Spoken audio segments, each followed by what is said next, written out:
L'homme prit une munition perforante explosive et ouvrit une mallette remplie de pièces de fusil de précision. Il commença aussitôt l'assemblage. En peu de temps, un fusil de sniper lourd personnalisé prit forme sous ses mains. Il chargea les balles dans le chargeur, puis installa l'arme sur le muret. À travers la lunette à fort grossissement, il verrouilla sa cible, une sphère métallique à 1 km de distance. Après avoir calculé la vitesse du vent et l'humidité, il pressa la détente.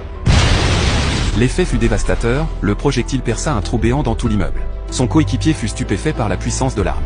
Mais la mission nécessitait une seconde étape. L'homme retourna dans son atelier et éteignit les lumières. Sous un microscope, il souda une carte SIM, puis sortit. Il s'approcha d'une pile de briques et, après s'être assuré que personne ne l'observait, en prit une au hasard. De retour dans l'atelier, il creusa la brique avec un couteau pour en extraire de l'explosif plastique. Il pressa délicatement l'explosif dans un anneau métallique, y inséra le récepteur qu'il venait de fabriquer, puis scella le tout avec des vis. Il déposa l'ensemble dans une boîte sur la table et la remit au livreur qui attendait dehors. La boîte arriva rapidement dans les cuisines d'un restaurant. La bombe fut placée dans un chauffe-plat, puis servie aux clients par un serveur. Les convives étaient tous des agents consulaires. L'homme s'était déjà positionné près du restaurant. Après s'être assuré qu'aucune caméra de surveillance ne pouvait le filmer, il retira ses gants et appuya sur un bouton de son téléphone.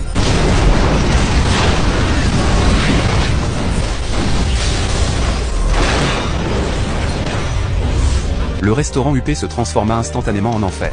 Contre toute attente, une femme survécut à l'explosion. Elle tituba jusqu'à la rue, complètement désorientée par le chaos qui l'entourait. Elle se précipita vers l'homme pour demander de l'aide.